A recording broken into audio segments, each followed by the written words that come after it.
Okay, आपकी जो application थी क्लाइंट की, सर्वर की, टीसीपी की, वो हमने वर्क करके देख ली हैं और लूपबैक के ऊपर भी काम कर रही हैं और दो डिफरेंट लैपटॉप पे जो कि सेम नेटवर्क से कनेक्टेड हैं वो एक दूसरे से चैट एप्लीकेशन पे मैसेजिंग कर रहे हैं। सही है। जो लोग लैन पे कनेक्टेड हैं वो लैन के ऊपर कनेक्ट कर सकते हैं और ये दोनों नेटवर्क क्योंकि सेपरेट हैं तो सेपरेट नेटवर्क पे रहते हुए दो डेस्कटॉप लैन पे कनेक्टेड है वो कम्युनिकेट कर सकते हैं, दो लैपटॉप जो कि ब्रिज पे रहते हुए डायरेक्टली वाईफाई से कनेक्टेड है वो एक दूसरे से कम्युनिकेट कर सकते हैं। लेकिन एक लैपटॉप और एक डेस्कटॉप कम्युनिकेट नहीं कर सकता क्योंकि दोनों नेटवर्क एक दूसरे से कनेक्टेड नहीं है। तो अब इसके पीछे क्या थ्योरी है वो हम डिस्कस कर लेते हैं और प्रोग्रामिंग को थोड़ा डिटेल में डिस्कस करते हैं।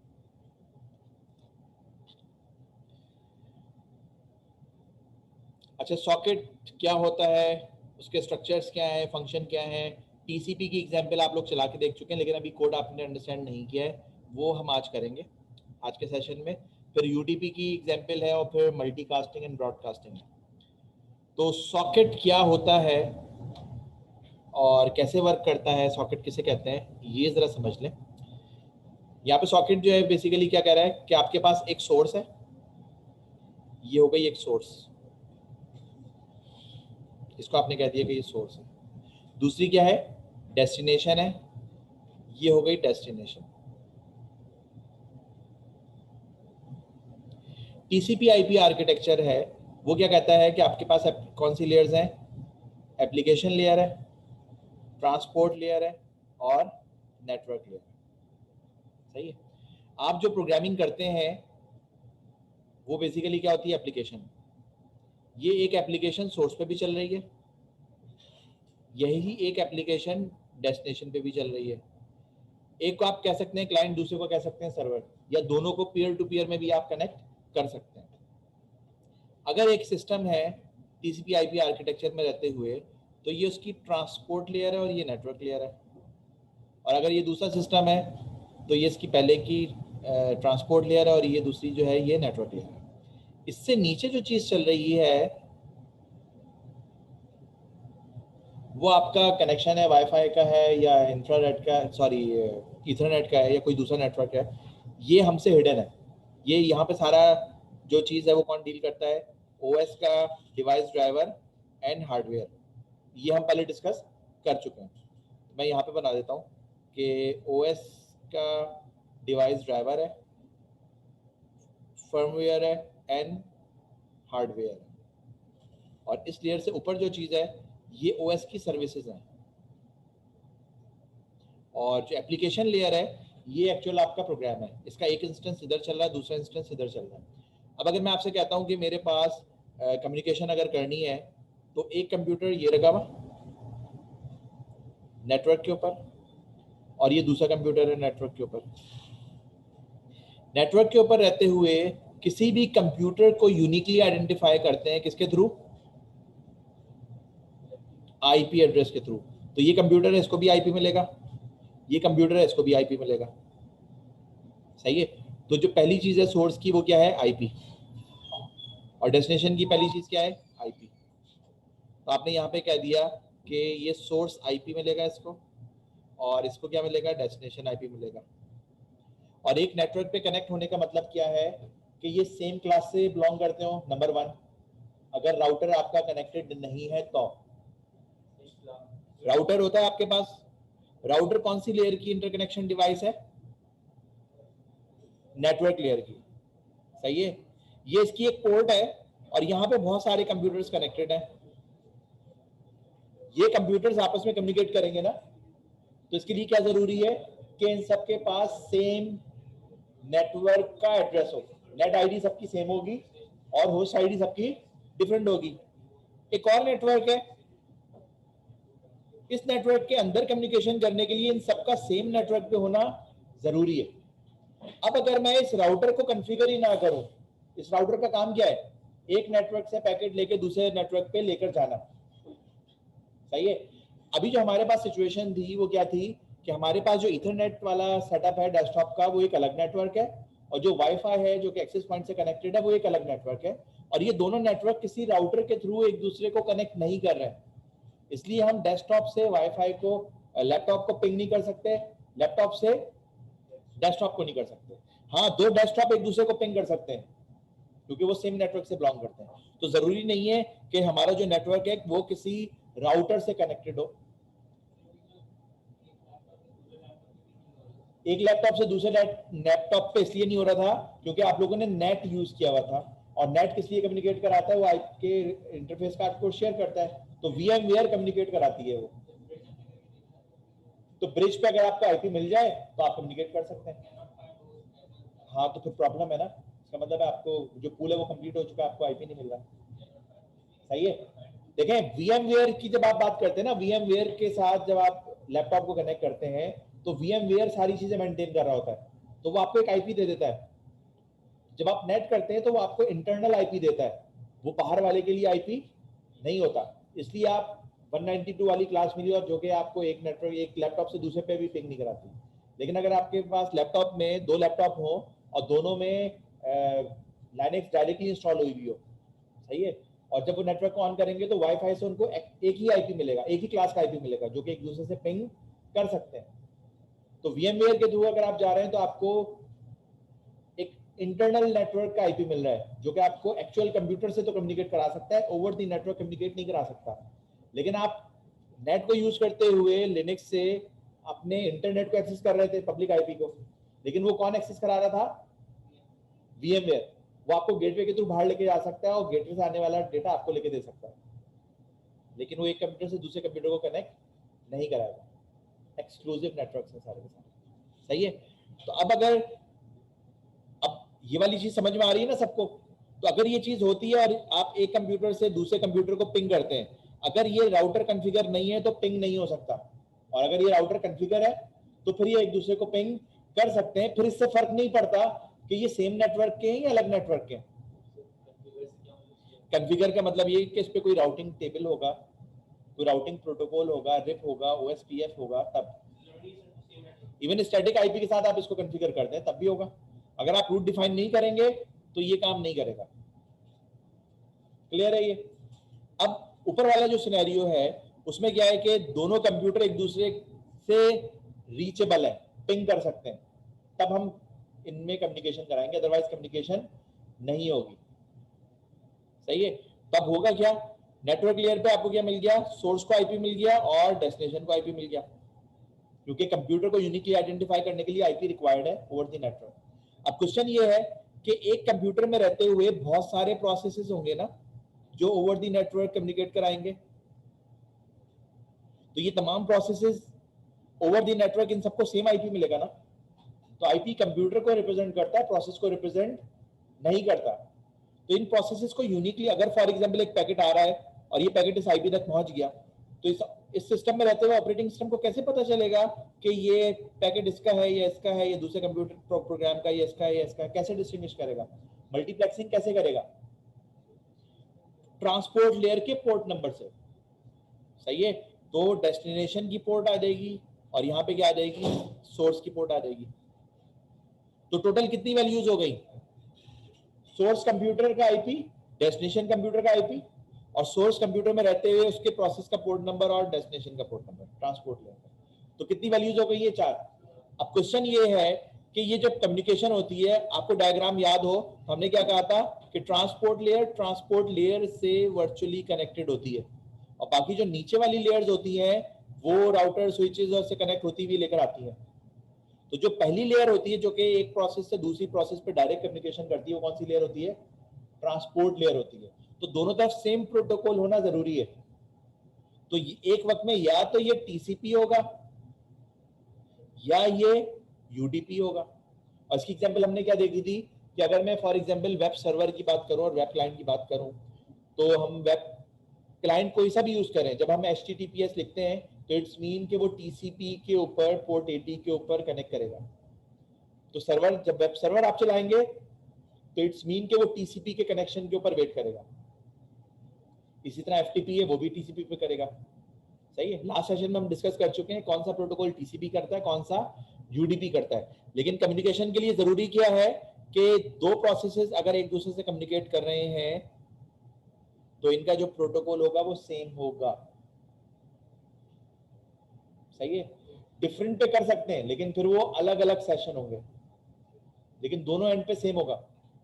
तो अब एक कंप्यूटर पे रहते हुए 3 चीजें होती हैं, आईपी, पोर्ट एंड प्रोटोकॉल, सही है।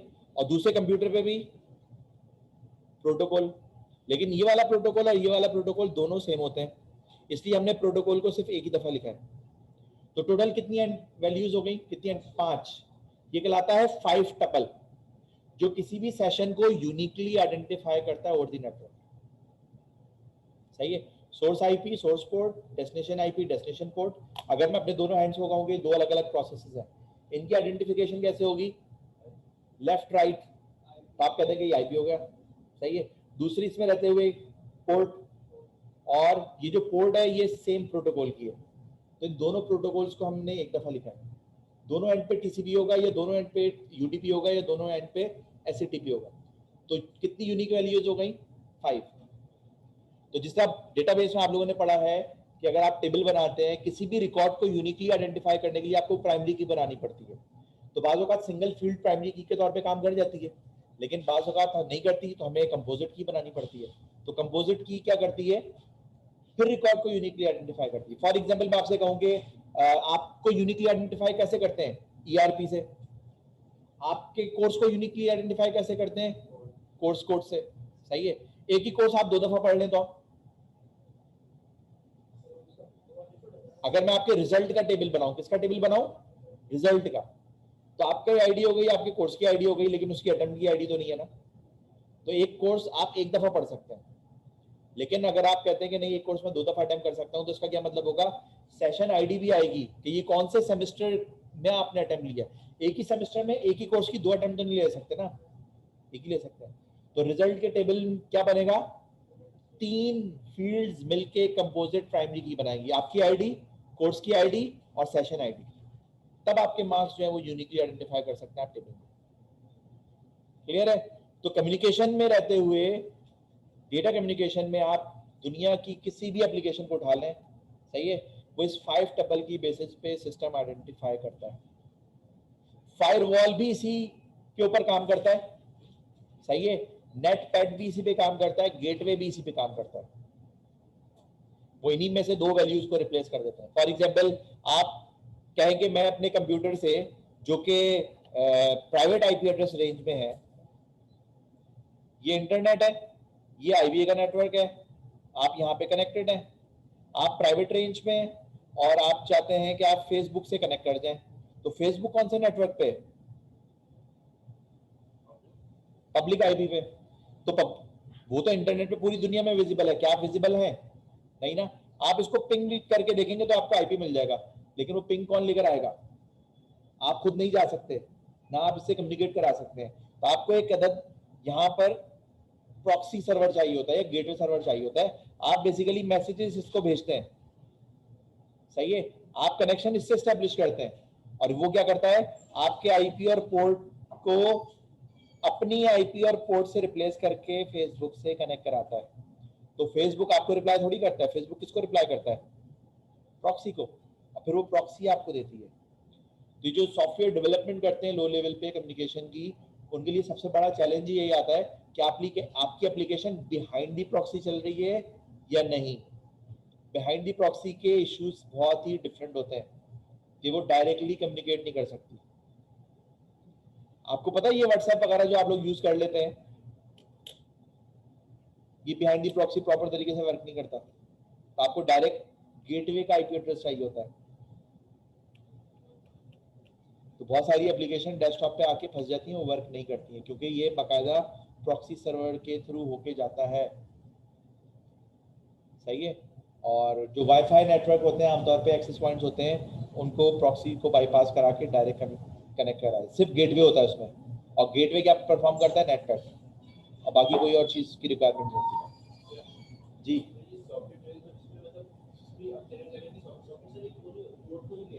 सॉकेट एक पोर्ट नहीं है, सॉकेट एक 5 टपल है। मैं भी आपको एग्जांपल बना के दिखाता हूँ।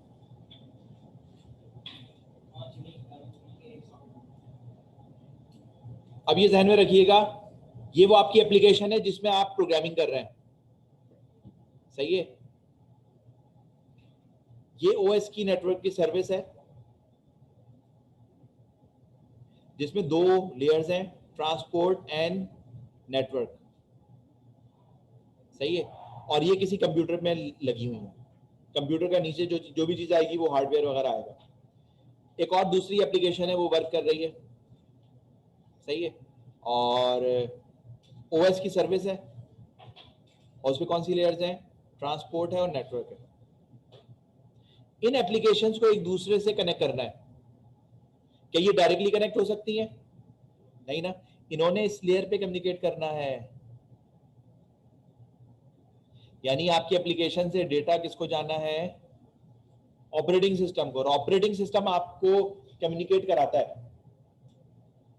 सही है, तो हमें ये वाला इंटरफेस रिक्वायर्ड है कि हम किसी तरीके से ऑपरेटिंग सिस्टम को ट्रांसपोर्ट लेयर पे चीज भेज सकें।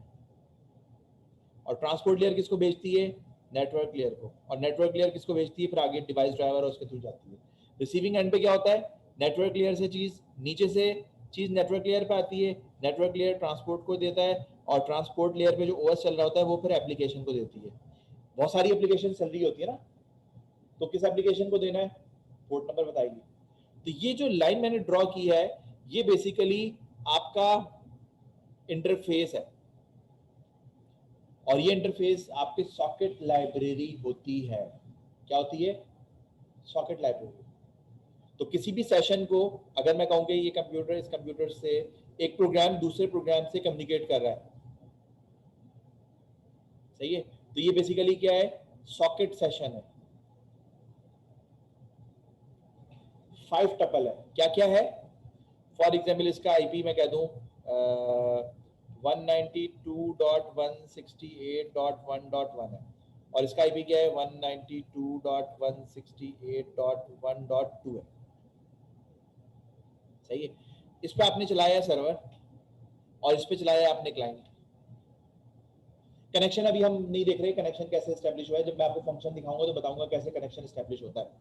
लेकिन इन दोनों के अगर कनेक्शन एस्टेब्लिश हो गया और ये डेटा सेंड रिसीव कर रहे हैं, तो बेसिकली क्या क्या चीजें रिक्वायर्ड है, सर्वर के लिए पोर्ट फिक्स करना जरूरी है, तो आपने ट्रांसपोर्ट लेयर पे पोर्ट दे दी थी 1500।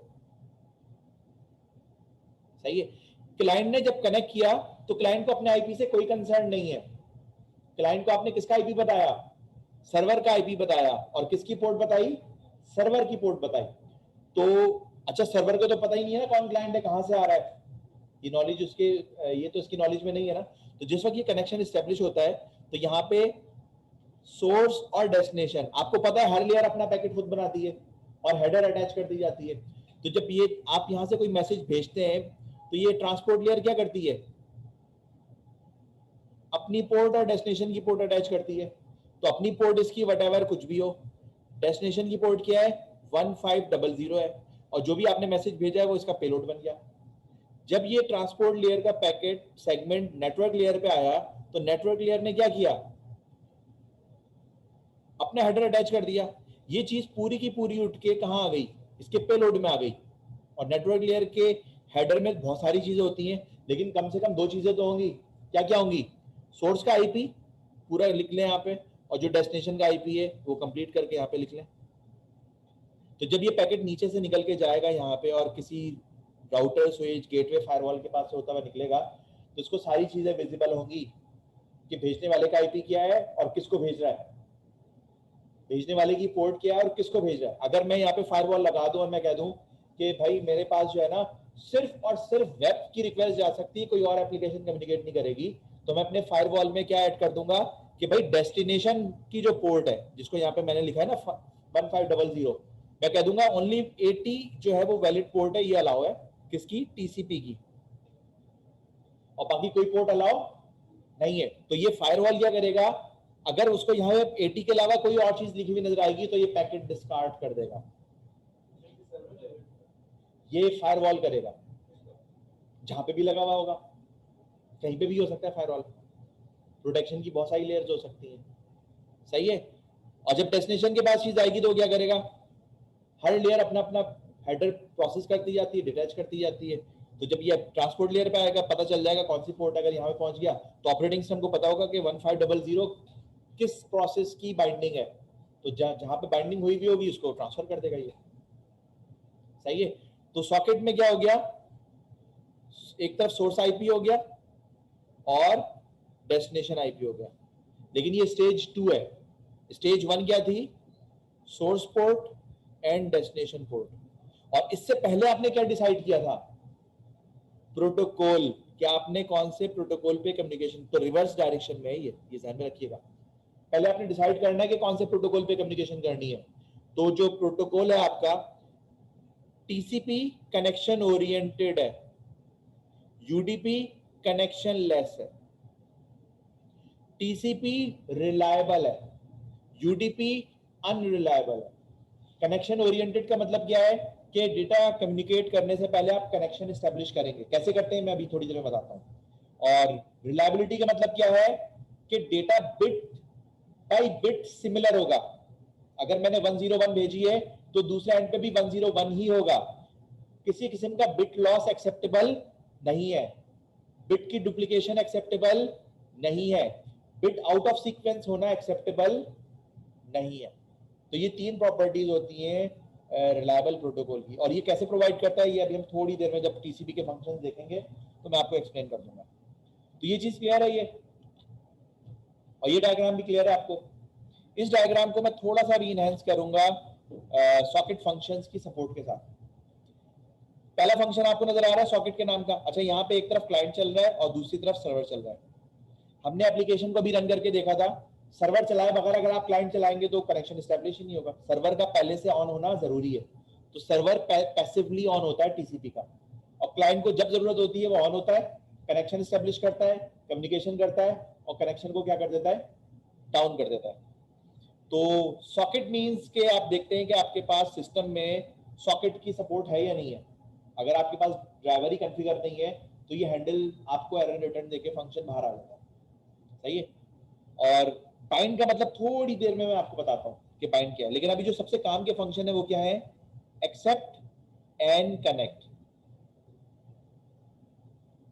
आप लोगों ने टीसीपी का प्रोटोकॉल पढ़ा है? 3-वे हैंडशेक की टर्म सुनी है आप लोगों ने? यस और नो? जो ऑनलाइन बैठे हुए हैं आप लोगों ने 3-वे हैंडशेक की टर्मिनोलॉजी सुनी है? Yes sir. बस सही है। अब मैं आपको बता रहा हूँ कि ये चीज वर्क कैसे करती है। ये जो मैं आपको डायग्राम बना रहा था ना कि यहाँ पे ये फंक्शन है जो कि इंटरफेसिंग प्रोवाइड कर रहे हैं, सेंड रिसीव करने के लिए यूज हो रहा है। तो बेसिकली आप इन फंक्शंस को कॉल करते हैं। एक कौन सा फंक्शन है? एक्सेप्ट, और दूसरा कौन सा फंक्शन है? कनेक्ट। दोनों ब्लॉकिंग के फंक्शन है। सही है। ये सर्वर है, ये क्लाइंट है। सर्वर की कोडिंग चलना शुरू हुई, सही है, और इसने कौन सा फंक्शन कॉल कर लिया? एक्सेप्ट वाला।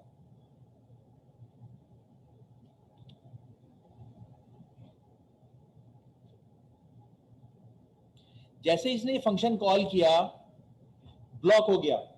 आपको याद होगा ना ओएस में हमने पढ़ा था कि रनिंग की स्टेट है, ब्लॉक की स्टेट है। अगर आप कोई आईओ फंक्शन कॉल करते हैं, कौन सा फंक्शन कॉल करते हैं? आईओ, तो आप रनिंग से निकल के कहां चले जाते हैं? ब्लॉक में। और कब तक ब्लॉक रहते हैं? जब तक आईओ कंप्लीट ना हो जाए। तो ये बेसिकली अगर मैं सॉलिड लाइन आपको ड्रॉ कर रहा हूं टाइम लाइन के साथ, तो ये इस वक्त सर्वर चल रहा था, इसकी कोडिंग चल रही थी। जैसे ही आपने एक्सेप्ट कॉल किया, मेरा सर्वर ब्लॉकिंग स्टेट में चला गया। टाइम तो चल रहा है लेकिन मेरा प्रोग्राम नहीं चल रहा। कौन सी स्टेट में पड़ा हुआ है अब ये? ब्लॉकिंग में। इसकी ब्लॉकिंग का टाइम इनफाइनाइट है। अगर मैं एक कंप्यूटर को ऑन करूं और उस पर सर्वर चला दूं तो सर्वर ऑन हो जाएगा। 1 साल 2 साल 3 साल तक सर्वर चलता रहेगा। जब तक कंप्यूटर चल रहा है सर्वर का प्रोसेस चलता रहेगा। और कौन सी स्टेट में पड़ा रहेगा? ब्लॉक में। इनिशियली ब्लॉक में होगा और थोड़ा टाइम गुजरेगा तो ओएस उसको क्या कर देगा? रैम बचाने के लिए सस्पेंड कर देगा। और क्लाइंट कब आएगा इसकी कोई गारंटी नहीं है।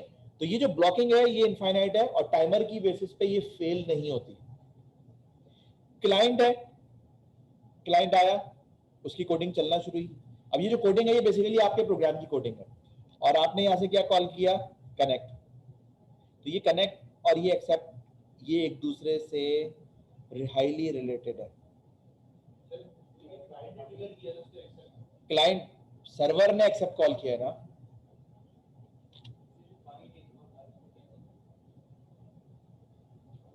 मैंने बाइंड बताया ही नहीं है, मैंने कहा बाइंड बाद में बताऊंगा। सही है। अच्छा, जो कनेक्ट का मेथड है ये भी ब्लॉकिंग है। जैसे ही मैंने इसको कॉल किया, ऑपरेटिंग सिस्टम ने मेरे प्रोग्राम को उठा के कौन सी स्टेट में भेज दिया, ब्लॉक में। अब ये भी ब्लॉक पड़ा हुआ है, ये भी ब्लॉक पड़ा हुआ है। अब कौन कम्युनिकेट करेगा? ऑपरेटिंग सिस्टम की ट्रांसपोर्ट लेयर। ये लेयर और ये लेयर अब एक दूसरे से कम्युनिकेट करेंगी। किसके बिहाफ पे? आपके प्रोग्राम के बिहाफ पे। सही है। और यहां पे अब क्या स्टार्ट होगा पीछे? अब ये देखिए कि अब जो चीज मैं बना रहा हूं ये आपका प्रोग्राम नहीं कर रहा, ये कौन कर रहा है? Operating system. तो कनेक्ट एंड एक्सेप्ट कैसे वर्क करता है? टीसीपी का मैसेज कौन सा है, किस फ्लैग के साथ जाता है? एक सिन फ्लैग होता है, एक फिन होता है, याद है पढ़े? थ्री वे हैंडशेक है, ये कनेक्शन की रिक्वेस्ट कर रहा है। सही है। अच्छा, स्लाइडिंग विंडो पढ़ा है आप लोगों ने? एक होता है सीरियल नंबर, एक होता है एक्नॉलेजमेंट नंबर। जो भी आप फ्रेम्स पैकेट डेटा भेजते हैं, सेगमेंट भेजते हैं, उसके साथ एक नंबर अटैच होके जाता है और ये बताता है कि ये जो डेटा हम भेज रहे हैं इसमें बाइट की सीक्वेंस नंबर क्या है। सही है। एक्नॉलेजमेंट उसका ये जाती है कि इतने बाइट्स रिसीव हो गए हैं और अगला बाइट कौन सा एक्सपेक्टेड है। सही है। तो ये कोई ना कोई नंबर लेके भेजेगा और सर्वर क्या करेगा? उसके अगेंस्ट ऑपरेटिंग सिस्टम उसकी एक्नॉलेजमेंट भेजेगा। सही है। अगर ये एक्नॉलेजमेंट लॉस हो जाए तो जो क्लाइंट ओएस का ओएस है वो मैसेज भेजते के साथ ही एक टाइमर ऑन कर देता है। अगर टाइमर एक्सपायर हो जाए तो ये मैसेज दोबारा भेज देता है। और नंबर ऑफ रीट्राइज कुछ फिक्स होती हैं, OS to OS, driver to driver, ये चीज वेरी करती है। और अगर इसको सक्सेसफुली एक्नॉलेजमेंट ना मिले तो कनेक्शन टाइम आउट हो जाता है या कोई चीज मैसेज आती है और ये क्या कर देता है? बाहर निकल जाता है। सही है। अगर इसको एक्नॉलेजमेंट मिल गई तो ये इस एक्नॉलेजमेंट की एक्नॉलेजमेंट भेजेगा, जो कि किसको मिलेगी? सर्वर को। और आप लोगों ने यकीनन डॉस अटैक और डीडॉस अटैक पढ़े हैं, डिनायल ऑफ सर्विस अटैक पढ़े, जी सिन सर। अटैक पढ़ा है।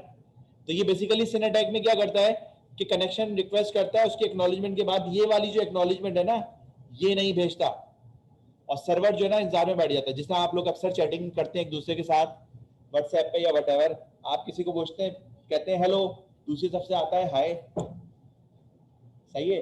अब आप को भेजना चाहिए मैसेज, लेकिन अब आप मैसेज ही नहीं भेज रहे, दूसरी तरफ ने आपको हाय कह दिया और अब वो वेट कर रहे हैं कि अब आपकी तरफ से कोई मैसेज आएगा, लेकिन आपने उसको क्या कर दिया है? हैंग कर दिया है। वो कब तक हैंग पड़ा रहेगा? कोई टाइमर जो कि पर्सन टू पर्सन वेरी करता है, बर्दाश्त की लिमिट होती है। फिर आप पूछते भाई हाँ भाई क्या हुआ होता है ऐसा नहीं होता? तो ये बेसिकली रिसोर्सेज रिजर्व होती हैं। ये जो मैसेजेस चल रहे हैं इनके पीछे ऑपरेटिंग सिस्टम के पास मेमोरी का बफर एलोकेट होता है। जब मैं डेटा भेज रहा हूं, उसको मैं रिलायबल कम्युनिकेशन करूंगा, तो ऑपरेटिंग सिस्टम के पास जो हार्डवेयर की रिसोर्सेज होती है ना, जो मोस्ट इंपॉर्टेंट रिसोर्सेज है वो क्या है? रैम है, स्टोरेज है, स्टोरेज में आपके पास वीएम है और कुछ डेटा है। अगर फॉर एग्जांपल ये वेब सर्वर है तो आप कनेक्शन स्टैब्लिश करने के बाद क्या कहेंगे कि भाई ये index.html है, ये मुझे भेज दो, यही करेंगे ना? तो सर्वर के पास वो फोल्डर्स होते हैं जहां पे वेबसाइट के सारे डॉक्यूमेंट्स होते हैं और आपका वेब क्लाइंट जो है वो रिक्वेस्ट करके उन डॉक्यूमेंट्स को लेकर आता है, अपने वेब ब्राउजर में शो करता है। तो ऑपरेटिंग सिस्टम किसी फाइल को कैसे भेजेगा जब तक वो ओपन ही नहीं करेगा? तो फाइल भेजने के लिए उसको क्या करना पड़ेगा? फाइल ओपन करनी पड़ेगी, फाइल को ट्रांसफर करना पड़ेगा रैम में और फिर रैम को ट्रांसफर करना पड़ेगा नेटवर्क के ऊपर। सही है। इसी तरह जो रिसीवर होगा, रिसीवर का काम क्या होगा?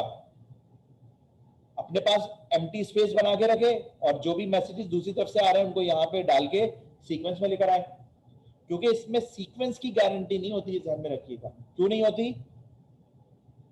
अगर मैं आपसे कहूं कि ये क्लाइंट था, ये क्लाइंट कंप्यूटर है और ये सर्वर कंप्यूटर है और ये नेटवर्क के ऊपर किसी तरीके से कनेक्टेड है और नेटवर्क में जो है बहुत सारे राउटर स्विचेस लगे हुए हैं और वो एक दूसरे से कनेक्टेड है। सही है। आप इससे कनेक्टेड हैं और इससे कनेक्टेड है, तो सोर्स और डेस्टिनेशन जो क्लाइंट और सर्वर है इसके बीच में क्या एक पाथ एग्जिस्ट करता है? मल्टीपल पाथ एग्जिस्ट करते हैं ना। तो हो सकता है एक पैकेट जो है इधर से घूम के जाए तो दूसरा पैकेट इधर से घूम के जाए। आप पैकेट के पाथ की गारंटी नहीं दे सकते हैं। तो हो सकता है एक का लॉन्ग पाथ हो, एक का शॉर्ट पाथ हो, या एक का डिले नेटवर्क हो, एक का फास्ट नेटवर्क हो। तो डिफरेंट पाथ से जब चीज़ आप भेजते हैं, फॉर एग्जाम्पल मैं कहता हूँ कि मैंने एक वर्ड डॉक्यूमेंट भेजी है जिसमें 1 2 3 3 पेजेस हैं। अब ये रिलायबल का मतलब समझ लें कि रिलायबल का मतलब क्या है। सही है, मैंने एक वर्ड डॉक्यूमेंट भेजी है, उसका साइज है 1021 बाइट्स। कितने बाइट्स हैं? 102 बाइट्स। एक फाइल इसको रिसीव होती है और उसका साइज भी 102 बाइट है। तो क्या ये रिलायबल कम्युनिकेशन होगी? साइज का सेम होना रिलायबल होने की गारंटी नहीं है। रिलायबल का मतलब क्या है कि ये यहाँ पे 1 2 3 ही होगा, तो ये ओके है। लेकिन अगर साइज 1 2 है और डेटा इस तरीके से आ जाए कि पहले में 1 है, दूसरे में 3 है, तीसरे में 2 है, साइज इसका 102 है, क्या ये एक्सेप्टेबल है? चीज का आउट ऑफ ऑर्डर होना एक्सेप्टेबल है? नहीं ना। अगर मैं कहता हूं कि नहीं, कुछ डेटा लॉस हो गया और डुप्लीकेशन हो गई पेज 1 एंड पेज 2, क्या ये चीज एक्सेप्टेबल है? ये चीज भी एक्सेप्टेबल नहीं है। मैं कहता हूं कि डेटा ही लॉस हुआ है और मेरे पास सिर्फ 1 और 2 पहुंचे, 3 नहीं पहुंचा, क्या ये चीज एक्सेप्टेबल है? ये चीज भी एक्सेप्टेबल नहीं है। तो रिलायबल कम्युनिकेशन प्रोवाइड करता है टीसीपी का जो स्लाइडिंग विंडो प्रोटोकॉल है वो। सही है, तो वो सीक्वेंस नंबर और एक्नॉलेजमेंट नंबर को यूज करते हुए इन चीजों को सीक्वेंस में लेकर आता है। लेकिन जब डेटा आउट ऑफ ऑर्डर आपके पास पहुंचेगा तो इसका क्या मतलब है? जो रिसीवर है उसके पास एक बफर होगा ना, तो बफर में डेटा को लेकर आता जाएगा और जैसे जैसे चीज सीक्वेंस में आती जाएगी वो ऊपर प्रोवाइड करता जाएगा। सही है, इसलिए सर्वर के पास क्या होता है, रिसोर्सेज रिक्वायर्ड होती हैं फॉर कम्युनिकेशन, और जैसे कोई कनेक्शन एस्टेब्लिश होता है तो उसके लिए स्पेस रिजर्व कर दी जाती है। और अगर फेक कनेक्शन हो, क्लाइंट और वो denial of service attack launch करना चाहता है तो वो सिन अटैक लॉन्च करेगा और उसमें क्या होगा, कनेक्शन ओपन करता रहेगा और उसको आगे यूज नहीं करेगा। तो सर्वर क्या होगा, आने वाले कनेक्शन को एक्सेप्ट करता रहेगा और रिसोर्सेज क्या होंगी, बहुत जल्दी एग्जॉस्ट कर जाएंगे। इसको ही मैं अभी सेंड रिसीव करूंगा ना तो फिर आपको एक्सप्लेन करूंगा। ये 3 वे हैंडशेक क्लियर है आप लोगों को? अब क्वेश्चन ये है कि जो कनेक्ट का मेथड है जो ब्लॉक पड़ा हुआ था, कनेक्ट का मेथड ब्लॉक पड़ा हुआ था ना, तो ऑपरेटिंग सिस्टम इसकी एक्नॉलेजमेंट भेजते के साथ ही इस कनेक्ट के मेथड को बाहर निकाल देगा। इट्स मीन कि कनेक्ट के बाद की जो नेक्स्ट वाली लाइन है वो यहाँ पे रन होगी। तो कनेक्ट जो था वो ब्लॉक था, ऑपरेटिंग सिस्टम में इसके एक्नॉलेजमेंट भेजने के बाद कनेक्ट के मेथड से बाहर लेकर आ गया। अब ये रेडी टू कम्युनिकेट है, ये डेटा जो है सेंड रिसीव कर सकता है। देखिए क्लाइंट से आप बाहर आ गए, अब आप क्या कर सकते हैं, सेंड रिसीव कर सकते हैं। सर्वर का काम क्या है, सर्वर के पास जब तक इसकी एक्नॉलेजमेंट नहीं आएगी इसका एक्सेप्ट का मेथड बाहर नहीं आएगा। जैसे ही इसकी ये चीज कंप्लीट होगी तो अब सर्वर को पता चल जाएगा कि ये एक्सेप्ट का मेथड जो है इस क्लाइंट की इंफॉर्मेशन के साथ बाहर आएगा। इससे पहले सर्वर को पता ही नहीं है कौन सा क्लाइंट आया। सही है, जब ये बाहर निकलेगा तो ये क्लाइंट की इंफॉर्मेशन साथ लेके निकलेगा कि ये एक पर्टिकुलर क्लाइंट आया है with this IP and port and protocol. Protocol पहले से तय था, इस केस में टीसीपी, लेकिन किस आईपी से आया है वो नहीं पता था, किस पोर्ट से आया है वो नहीं पता था। इस कनेक्शन के बाद, इस लाइन के बाद ये एक्सेप्ट की नेक्स्ट वाली लाइन रन होगी। अब कहां गई, तो एक्सेप्ट से भी आप बाहर आ गए और कनेक्ट से भी बाहर आ गए। प्रोग्राम दोनों तरफ अब चल रहा है रनिंग स्टेट में।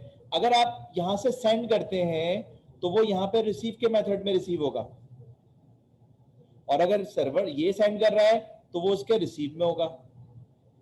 अगर दोनों सेंड कर रहे हैं तो दोनों का डेटा लॉस हो जाएगा, और अगर दोनों रिसीव कर रहे हैं तो क्या होगा,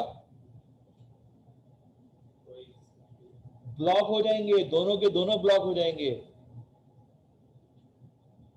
सही है, जिस तरह कनेक्ट और एक्सेप्ट का मेथड मैंने बताया था ना कि ये ब्लॉकिंग है। अच्छा, एक्सेप्ट का मेथड जो है इसका कोई टाइम लिमिट नहीं है ब्लॉक होने की, कनेक्ट के मेथड की एक टाइम लिमिट है। अगर 3 वे हैंडशेक हम कर रहे हैं और 2-3 रीट्राई के बाद भी अगर ये इसकी एक्नॉलेजमेंट नहीं आ रही तो कनेक्ट का मेथड एरर मैसेज के साथ बाहर निकल जाएगा। तो कनेक्ट का मेथड जो है ये इंडेफिनेटली जो है ब्लॉकिंग में नहीं रहता। सर्वर के पास टाइमर इसके साथ होता है कि इसने एक्नॉलेजमेंट भेज दी है तो इसके साथ आएगा। हाँ सही है, तो इसको ये भी नहीं पता चलेगा ना कि ये एक्नॉलेजमेंट गई है या नहीं गई है। एक्नॉलेजमेंट ना आने का मतलब ये भी तो हो सकता है कि इसकी एक्नॉलेजमेंट लॉस हो गई हो, तो वो इसको दोबारा भेज देगा टाइमर एक्सपायर होने पे, उसकी भी कुछ रिट्राइज होंगी। सही है। तो अब ये दोनों सिस्टम सेंड और रिसीव कर सकते हैं। हम लोग जो बना रहे थे सर्वर बना रहे तो उसे रिसीव कर सकते हैं हमारे जो वो कोडिंग अब हम चेंज करेंगे ना, वही असाइनमेंट का पार्ट है। आपको एक कोडिंग में सेंड और दूसरे में रिसीव होकर दिखा दिया गया है, कोडिंग में वर्क कर रहा है।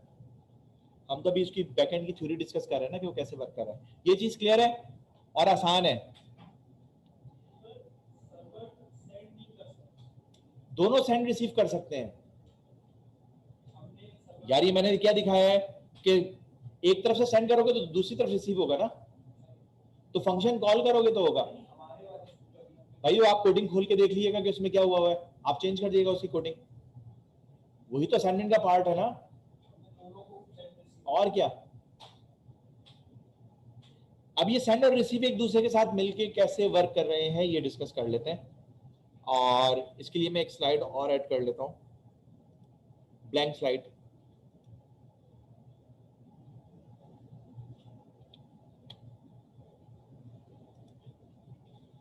यस,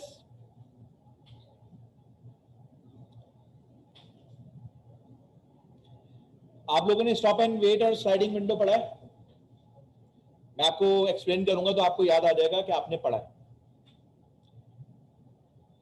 देखें, जब आपके प्रोग्राम कनेक्ट होते हैं तो उनको नहीं पता होता कि आपके पास कितनी बैंडविड्थ अवेलेबल है बिटवीन सोर्स एंड डेस्टिनेशन। सही है। और वो कितनी दूर है ये भी उनका कंसर्न नहीं होता, तो वो स्टार्ट हमेशा स्लो करते हैं। क्या करते हैं? एक मैसेज भेजा, उस एक मैसेज की एक्नॉलेजमेंट आएगी। इसका क्या मतलब हुआ कि एक सेगमेंट आउट हुआ है और वो सक्सेसफुली उसकी एक्नॉलेजमेंट आ गई। अब ये थोड़ी सी बैंडविड्थ की यूटिलाइजेशन बढ़ाएगा और अब एक के बजाय कितने सेगमेंट भेज देगा? 2। तो अब कितना आउटस्टैंडिंग हो गए? 2। अब इन दोनों की एक कंपोजिट एक्नॉलेजमेंट भी आ सकती है और सेपरेट एक्नॉलेजमेंट भी आ सकती है। हर सेगमेंट की सेपरेट एक्नॉलेजमेंट आ सकती है।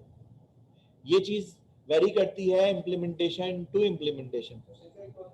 टीसीपी की डिफरेंट इम्प्लीमेंटेशन होती है, अगर आप तलाश करेंगे, थाओ है, रीनो है, इस तरह और डिफरेंट नेम्स हैं इसके। सही है। तो आरएफसी आप तलाश कीजिएगा, आपको पता चल जाएगा कि टीसीपी की कितनी इम्प्लीमेंटेशन अब आ रही है और कौन सी चल रही है। 2 की एक भी आ सकती है। अगर आप लोगों ने फ्लो कंट्रोल एल्गोरिथम पढ़े हो तो इसमें नेगेटिव एक्नॉलेजमेंट भी होती है, पॉजिटिव भी होती है और बहुत सारी टेक्निक्स हैं। अब 2 की एक्नॉलेजमेंट आ गई ना, नेक्स्ट फेज में कितना आउटस्टैंडिंग हो सकते हैं? 1 2 3 4। कितने भेज सकता है ये? 4। और अगर इन 4 की एक्नॉलेजमेंट आ जाती है तो अब कितने नेक्स्ट टाइम में कितने भेज सकता है? 8। तो अगर मैं इसको ग्राफ बनाऊं, ग्राफ प्लॉट करूं, तो ये ग्राफ किस तरीके से बनेगा कि आपने साइज किस तरीके से बढ़ाया है? एक्सपोनेंशियली। एक्सपोनेंशियली मींस के पहले 1 था, फिर 2 हुए, फिर 4 हुए, फिर 8 हुए, फिर 16 हुए। इस तरीके से ये आउटस्टैंडिंग पैकेट्स हैं, सेगमेंट्स हैं, ट्रांसपोर्ट लेयर के सेगमेंट्स की बात हो रही है। सही है। इनमें से फॉर एग्जांपल अगर मैं कहता हूं कि मेरी जो लिमिट है ये पहले 64 था और अगला वाला कितना है? 128 है। मेरा एक भी सेगमेंट ड्रॉप हो गया, अगर क्या हो गया? उसकी एक्नॉलेजमेंट नहीं आई, तो इसका क्या मतलब है कि मेरी जो बैंडविड्थ है वो इन बिटवीन 64 और 128 तक सेगमेंट लेके जा सकती है सक्सेसफुली, क्योंकि 64 तक सक्सेसफुली एक्नॉलेजमेंट आ गई थी। मैंने कितने भेज दिया? 128, और उसकी एक्नॉलेजमेंट मेरे पास नहीं आई। अब मुझे ये नहीं पता कि 64 से आगे कितने जो है मैं भेज सकता हूं। तो ये जो चीज है ये ड्रॉप करके वापस किस पे आ जाती है? 1 पे। सही है। और फिर दोबारा एक्सपोनेंशियली आगे बढ़ती है और 64 तक आ जाती है। कहां तक आ जाती है? 64 तक। और उसके बाद किस तरीके से बढ़ती है? लीनियरली। 64 सक्सेसफुली गए थे ना, 128 पे ड्रॉप हो गया। अब इसको नहीं पता कि कितनी सूटेबल एनवायरनमेंट है, तो वो अगली दफा क्या करेगा? 65 67 68 इस तरीके से लेके जाएगा। और किसी पॉइंट पे अगर ड्रॉप होता है तो उसके बाद ये फ्लैट भी लेके जा सकता है। ये क्या कहलाता है? Slow start and fast recovery. क्या कहलाती है? स्लो स्टार्ट है, और ये टेक्निक पहले नहीं होती थी, तो इस तरह का ग्राफ बनता था, ऊपर गया वापस नीचे आया, फिर ऊपर गया फिर वापस नीचे आया, इस तरह की चीज होती थी। और इसका इम्पैक्ट क्या होता था कि नेटवर्क पूरा का पूरा एक साथ यूज होने लगता था और फिर डाउन हो जाता था, फिर यूज होने लगता था आहिस्ता आहिस्ता तेजी से, फिर डाउन हो जाता था। सही है। तो इस चीज को कवर करने के लिए जो है फास्ट रिकवरी का मेथड निकाला गया था कि बाद में इसको एक्सपोनेंशियली बढ़ाने के बजाय लीनियरली बढ़ाया जाता था। तो ये जो चीज है ये बेसिकली कर क्या रही है जी? ये पहले जो आप बता रहे जो इम्प्लीमेंट होता था वो सिर्फ लीनियरली होता था या सिर्फ एक्सपोनेंशियली होता था? भाई एक्सपोनेंशियली ही बढ़ता है स्टार्ट में, फिर बाद में लीनियरली बढ़ता है। नहीं, आप जो पुराना एल्गोरिथम अभी नीचे जो आपने नहीं बनाया नहीं, है। एक ही एल्गोरिथम की बात बता रहा हूँ। ये पुरानी तो ये टेक्निक थी कि एक्सपोनेंशियली बढ़ रहा है, ड्रॉप हो रहा है, फिर दोबारा एक्सपोनेंशियली बढ़ रहा है, फिर ड्रॉप हो रहा है, फिर दोबारा एक्सपोनेंशियली बढ़ रहा है, फिर ड्रॉप हो रहा है। इसमें नुकसान क्या था कि नेटवर्क एक साथ यूज होता था फिर एक साथ बैठ जाता था। तो इसका तरीका क्या निकाला गया कि फर्स्ट टाइम इसने चेक कर लिया कि इसकी लिमिट क्या है, उस लिमिट के बाद जो है ये लीनियरली ग्रो करता है, नॉट एक्सपोनेंशियली। अच्छा अब क्वेश्चन ये लीनियरली है, सर बढ़ते बढ़ते भी अगर कम हो जाए, मतलब वो एक्नॉलेजमेंट ना आए किसी पॉइंट पे जाके, तो क्या करेगा? हाँ तो बस उसके बाद फिर फ्लैट रहेगा। ठीक है। सही है। अच्छा अब क्वेश्चन ये है कि ये टेक्निक किस तरीके से डेटा को सीक्वेंस में लेकर आती है। फॉर एग्जांपल आपको यहाँ पे ये सेगमेंट जाते हुए नजर आ रहा है ना, हर सेगमेंट के साथ सीक्वेंस नंबर जाता है। सही है। अच्छा एक चीज का और ख्याल रखिएगा कि जो टीसीपी है ये फुल डुप्लेक्स प्रोटोकॉल है। ये जो मतलब एक ही सेगमेंट के थ्रू एक साइड पे अगर डेटा जा रहा है तो दूसरे के साथ डेटा भी जा सकता है फ्रॉम डेस्टिनेशन टू सोर्स। ये अपना डेटा भी लेके जा सकता है और पिछले वाले रिसीव वाले की एक्नॉलेजमेंट भी लेके जा सकता है। तो एक ही वक्त में ये डबल काम कर सकता है। ऐसा नहीं है कि एक ही तरफ से डेटा जा रहा है, दो बोथ वे डेटा एक ही वक्त में ट्रांसफर हो सकता है। सही है। और पिछले वाले की एक्नॉलेजमेंट जा रही होती है इसमें। तो सीक्वेंस नंबर अलग होती है और एक्नॉलेजमेंट नंबर अलग होती है। सीक्वेंस नंबर किसके लिए इंपॉर्टेंट होती है? यस, सीक्वेंस नंबर सोर्स और डेस्टिनेशन दोनों के लिए इंपॉर्टेंट होती है। अब देखें फॉर एग्जांपल मैं कहता हूं कि इसका सीक्वेंस नंबर क्या है 1, इसका क्या है 2, इसका क्या है 3। वैसे आमतौर पे ये डेटा की बाइट लोकेशन होती है। अगर ये सेंडर है और मैं कहता हूं सेंडर जो है एक फाइल भेजना चाहता है, उस फाइल का साइज है 5 MB। फाइल का साइज कितना है? 5 MB। या आप ये समझ लें कि आपने सेंड का मैसेज यूज किया है और सेंड के मैसेज में एक एरे दे दी और उस एरे का साइज कितना डाल दिया आपने 1024 into 1024 into 5 number of bytes. ये कितना बन गया? 5 MB बन गया। आपने कितने मेथड कॉल किए? एप्लीकेशन ने जस्ट 1। जैसे ही आपने सेंड का मेथड कॉल कर लिया, ऑपरेटिंग सिस्टम ने इस बफर को, ये जो आपने दिया था, आपकी स्पेस से निकाल के किसकी स्पेस में कॉपी कर दिया? अपने पास ओएस में। सही है। और सेंड के मेथड से आपको बाहर निकाल दिया। तो send method is non blocking. Clear है ये? लेकिन इसके अगेंस्ट अब ये कम्युनिकेशन कौन करा रहा है? Operating system. किसके बिहाफ पे? आपके सेंडर प्रोसेस के बिहाफ पे। रिसीवर का मेथड जो है वो क्या कॉल करेगा? रिसीव। और ये बता देगा कि भाई कितना डेटा एक्सपेक्टेड है। अब ये जो डेटा आ रहा है ये बाइट ऑर्डर है। जो सीक्वेंस नंबर होता है ये बड़ा नंबर होता है। ये मैं यहाँ पे सिर्फ समझाने के लिए 1 2 3 4 5 6 7 कर देता हूँ। सही है।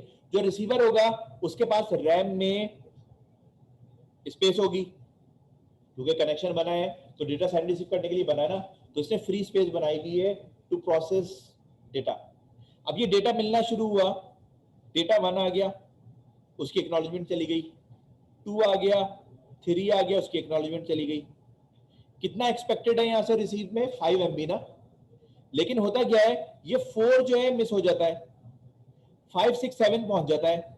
5 मिल गया, 6 मिल गया, 7 मिल गया। मिसिंग कौन सा है? मिसिंग कौन सा है? यस, क्या बताया मैंने अभी एग्जांपल में? 4 मिसिंग है ना। तो ये जो रिसीवर का टीसीपी का सर्विस चल रही है वो इस डेटा को सीक्वेंस में लेकर आता है। ये जरूरी नहीं है कि 1 2 3 4 सीक्वेंस में मिले, ये आउट ऑफ सीक्वेंस भी मिल सकते हैं। तो इन नंबर्स की बेसिस पे जो रिसीवर प्रोसेस का ओएस होता है वो इसको ब्लॉक में सीक्वेंस में लेकर आता है। एक पार्ट मिल गया, कॉपी कर दिया, दूसरा पार्ट मिल गया, कॉपी कर दिया, तीसरा पार्ट मिल गया, कॉपी कर दिया, चौथा पार्ट नहीं है, मिसिंग है, पांचवा छठा पार्ट है, कॉपी कर दिया, छठा पार्ट है, कॉपी कर दिया, अभी बाकी का वेट कर रहा है।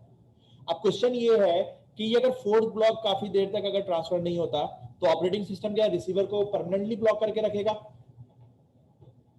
नहीं ना, वो क्या करेगा, इन 3 ब्लॉक्स के साथ इस रिसीव को बाहर लेकर आ जाएगा। सही है, तो ये तो सीक्वेंस में आ गए थे ना, ये इसने रिटर्न कर दिया और रिसीव का मेथड बाहर आ गया। अब ये 4 थोड़ी देर बाद आता है तो 4 यहाँ पे आ जाएगा, तो क्या ये 4 रिसीव के मेथड में बाहर निकल सकता है? नहीं ना, तो इसका क्या मतलब हुआ कि जो रिसीव का मेथड है ये मुझे लूप में कॉल करना पड़ेगा। किसमें कॉल करना पड़ेगा? लूप में, ताकि ओएस के ऊपर बर्डन ना पड़े ज्यादा। अगर मैं इसको रिसीव, अगर ओएस इस 3 पैकेट्स के साथ रिसीव को बाहर ना निकाले तो ओएस के पास क्या होगा? इशू रहेगा, रैम ऑक्युपाई होती चली जाएगी। क्या 5 MB तक ओएस आपके एक सेशन के लिए रुका रहेगा? नहीं ना, तो जितना डेटा सीक्वेंस में आएगा वो आपको रिटर्न कर देगा। अभी आपकी रिस्पॉन्सिबिलिटी है कि आप इसको लूप में कॉल करते रहें। ये डेटा आप ओएस आपके बफर में से निकाल के आपके बफर में भेजेगा और इसको फ्री स्पेस में डाल देगा, जिससे हमने हीप में किया था ना, मैलॉक किया था, फ्री किया था। तो ओएस एक बफर ट्रांसफर करने के बाद उसको क्या कर देगा?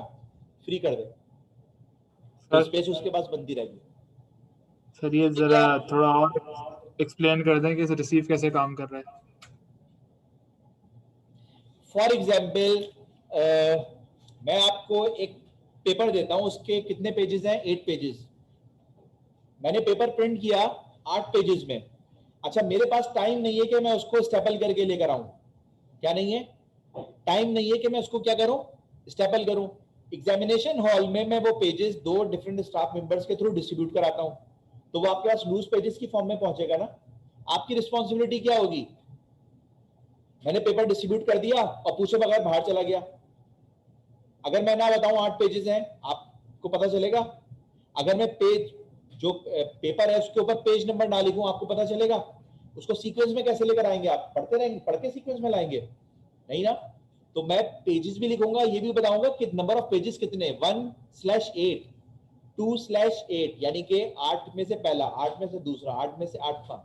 तो वो जो पेजेस आपके पास आएंगे उनको देखते हुए आप उसको सीक्वेंस में लेकर आएंगे। अगर कोई पेज मिसिंग होगा तो आप हैंड रेज करके बोलेंगे ना, सर मुझे पेज नंबर 5 नहीं मिला, कहेंगे या नहीं कहेंगे? तो ये बेसिकली आप क्या कर रहे हैं? रिलायबल कम्युनिकेशन कर रहे हैं। आपने आउट ऑफ सीक्वेंस नहीं करना, डेटा लॉस नहीं करना। अगर एक ही पेज 2 दफा आ जाए गलती से आपके पास, नंबर ऑफ पेजेस 8 है लेकिन पेज नंबर 6 3 दफा आ गया, क्या आप खामोश होकर बैठेंगे? हो सकता है खामोश होकर बैठ जाए, लेकिन बाद में टीचर को ब्लेम नहीं करेंगे कि पेज नंबर 7 8 की जगह पे आपने 6 3 दफा रिसीव कर लिया और पेपर में अटैच करके भेज दिया। जब टीचर कॉपी चेक करेगा वो बोलेगा भाई पेज 1 2 3 4 5 6 तो हो गया, 7 8 के मार्क्स गए, 9 10 के मार्क्स दे देगा, फिर आप रोते रहे।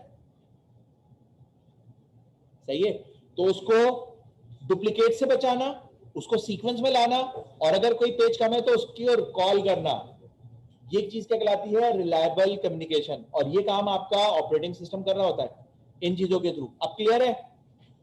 यस और नो? तो रिसीव के अंदर टाइम आउट होता है कोई कि जो है ना इतने टाइम तक वो जो है ब्लॉक रहेगा? यस, टाइम आउट होता है, टाइम आउट होता है। और देखो ये फिर जो जो एक्नॉलेजमेंट है ना, ये जो एक्नॉलेजमेंट है, अगर ये नहीं आएगी तो क्या ये अगले 8 पेजेस भेजेगा? नहीं भेजेगा। अब सेंडर को ये नहीं पता कि ये डेटा लॉस हुआ है, ये एक्नॉलेजमेंट लॉस हुई है, तो ये क्या कर देगा? इन्हीं 4 पैकेट्स को एक टाइमर के बाद दोबारा भेज देगा। क्लियर है ये? तो अगर जिसकी एक्नॉलेजमेंट आ जाती है, इसीलिए जो है वो एक कंबाइन एक्नॉलेजमेंट भी हो सकती है, सेपरेट भी हो सकती है, और ये भी हो सकता है कि फॉर एग्जांपल इसमें पेज नंबर 6 नहीं आया काफी देर तक, तो जो रिसीवर है वो 4 और 5 की एक्नॉलेजमेंट भेज दे, 6 की ना भेजे। इसी तरह एक नेक टेक्निक भी होती है, उसमें नेगेटिव एक्नॉलेजमेंट भेजी जाती है, जिससे सेंडर को पता चल जाता है कि भाई बीच में इसके पास ये पेज नंबर 4 है, ये नहीं आया, तो वो उसको रीट्रांसमिट कर देता है। क्लियर है ये? जी सर। चलें, गुड। तो ये सेंड रिसीव है, और आई होप कि ये समझ में आ गया होगा। अगर नहीं समझ में आया तो प्लीज समझने के लिए अपनी बुक्स ओपन करें और चाहे तो इंटरनेट से पढ़ लें। टर्मिनोलॉजी लिखेंगे आप, स्लाइडिंग विंडो प्रोटोकॉल, 3-वे handshake, TCP protocol working, Tahoe, Reno, whatever, negative acknowledgement, positive acknowledgement, flow control algorithm, तो आपको बैकएंड समझ में आ जाएगा। ओके, आज के लिए इतना काफी है।